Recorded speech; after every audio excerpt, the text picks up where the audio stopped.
calling all Yamaha owners. Do you have white creases in your plastic like that? Well, here's your 2-minute tech tip on how to get those white creases out of your plastics.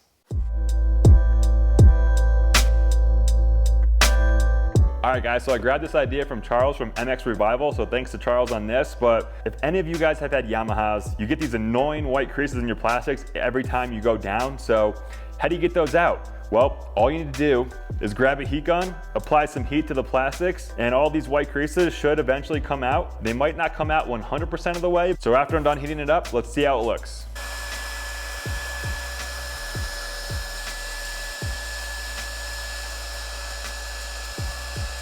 All right guys, here we go. Here is the finished product here after taking the heat gun to the plastics.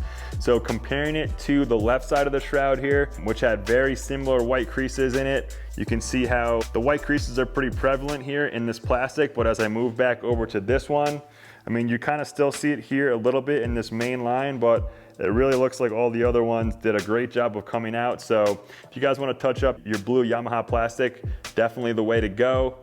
All right guys, so let's see if it works on Kawasaki plastic as well. So this is my wife Samantha's KX100.